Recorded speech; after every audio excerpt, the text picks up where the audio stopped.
അപ്പോൾ ഫ്രണ്ട്സ്, ഉള്ള സത്യം പറഞ്ഞാൽ എനിക്ക് ഈ ടൗണിലെ ജീവിതം അത്രയ്ക്ക് ഇഷ്ടമൊന്നും ഉണ്ടായിരുന്നില്ല കേട്ടോ.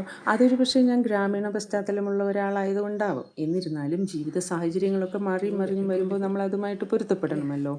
അങ്ങനെ ഇവിടെ ജീവിക്കുമ്പോൾ എനിക്കേറെ ഇഷ്ടമുള്ള ചില കാര്യങ്ങളുണ്ട്. ഇതാ നോക്കി, ഇതാരാന്ന്? മഞ്ഞക്കിളിയും നമ്മുടെ ഇരട്ടത്തലച്ചിയും. ഇതെവിടെയാണ് കിളിയുന്നോ? മുറ്റത്തെ പേരമരക്കൊമ്പിൽ ഞാനൊരു പാത്രം വെച്ചിട്ടുണ്ട്, അതിൽ കുറച്ച് വെള്ളമുണ്ട്. ആ വെള്ളത്തിലാണ് ഇവരുടെ കുളിയും കളികളും ഒക്കെ. നല്ല ചൂടുകാലമല്ലേ, എന്തോരം കിളികളാണ് ഇവിടെ വന്നു പോകുന്നതെന്നോ. അപ്പോൾ സിറ്റ് ഔട്ടിലിരുന്ന് ജനലിലൂടെ നോക്കുമ്പോൾ ഇവരുടെ ഈ കളികളൊക്കെ കണ്ടങ്ങനെ ഇരിക്കുമ്പോൾ നേരം പോകുന്നത് അറിയേയില്ല. എന്തൊരു സന്തോഷം മനസ്സിന്, എന്തൊരു പോസിറ്റീവ് എനർജിയാണ് അത് നമുക്ക് നൽകുക. ഇവിടെ മുറ്റത്തൊക്കെ ഞാൻ കുറേ ചെടികളും മരങ്ങളും ഒക്കെ വെച്ച് പിടിപ്പിച്ചിട്ടുണ്ട്. അതുപോലെ തന്നെ ചുറ്റുപാടുമൊക്കെ ഇവിടെ നല്ല പച്ചപ്പുള്ളത് കൊണ്ടാവും ഇവരൊക്കെ ഇവിടെ എത്തുന്നത്. പക്ഷേ എല്ലാവരുടെയും പേരൊന്നും എനിക്കറിയില്ല. പേരൊക്കെ ഞാൻ ആരോടാ ചോദിക്കുന്നതെന്നോ? എൻ്റെ സുഹൃത്ത് മിനിയുണ്ട്. മിനി ഒരു മികച്ച ഫോട്ടോഗ്രാഫറും അതുപോലെ പക്ഷി നിരീക്ഷകയുമാണ്. പേരൊക്കെ ഞാൻ ചോദിച്ചു മനസ്സിലാക്കും. പേരറിയാത്ത കുറച്ച് പേരും ഉണ്ട്. ഇത് നമ്മുടെ ഓലഞ്ഞാലിക്കിളി. ഇവർ രണ്ടുപേരുണ്ട്. സ്ഥിരമായിട്ട് വന്ന് എൻ്റെ വിളക്കിലെ എണ്ണയും കുടിച്ച് തിരികെ എടുത്തുകൊണ്ട് സ്ഥലം വിടും. അതുപോലെ തന്നെ നോക്കൂ, നമ്മുടെ മരം കൊത്തി റെഡ് പാമ്പിൻ്റെ ഇലയിലിരുന്ന് അങ്ങനെ ആടുകയാണ്. പിന്നെ ഒരു സുന്ദരി കിളിയുണ്ട്, നോക്കി, മഞ്ഞയും പച്ചയും ഒക്കെ ആയിട്ട്. അതുപോലെ തന്നെ കവളങ്കാളി വരും ധാരാളമായിട്ട്.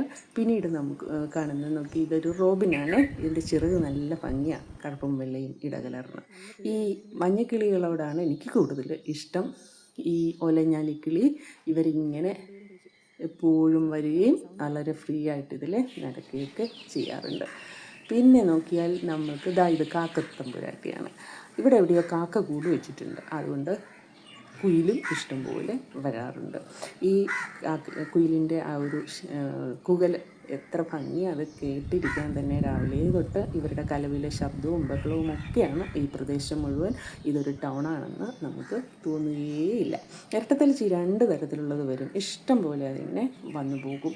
പിന്നെ കുറച്ച് കുഞ്ഞന്മാരുണ്ട്, അവരെ ഞാൻ ഈ വീഡിയോയിൽ ഉൾപ്പെടുത്തിയിട്ടില്ല, മറ്റൊരു വീഡിയോയിൽ അത് കാണിക്കാം. പിന്നെ ഏറ്റവും പ്രധാനമായിട്ട് എനിക്ക് പറയാനുള്ളത് കാട്ടിലെ രാജകുമാരൻ്റെ വരവാണ്. അത് ആരാണെന്ന് നോക്കിയേ.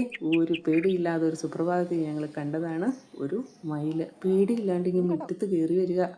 അതുപോലെ കുറച്ച് ദിവസം അവരുണ്ടായിരുന്നു. അപ്പോൾ ഇവരെല്ലാം മാത്രമേ കിളികളുള്ളൂ, ഞങ്ങൾക്ക് എന്താ കുളിച്ചുകൂടെ എന്ന് മറ്റ് രണ്ട് ബിരുദന്മാർ വന്നു. ആദ്യം പോട്ടെ എന്ന് വെച്ചു, പാവങ്ങളെല്ലാം ജീവിച്ചു പോട്ടെ. പക്ഷേ ഭയങ്കര ശല്യമാണ്. ആ പാത്രത്തിനകത്ത് എല്ലാം കൊണ്ടുവന്നിട്ട് അത് മുഴുവൻ കലക്കലാണ് ഇവരുടെ പണി.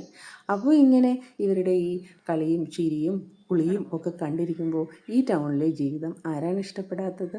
ഒരു കുഴപ്പമില്ല.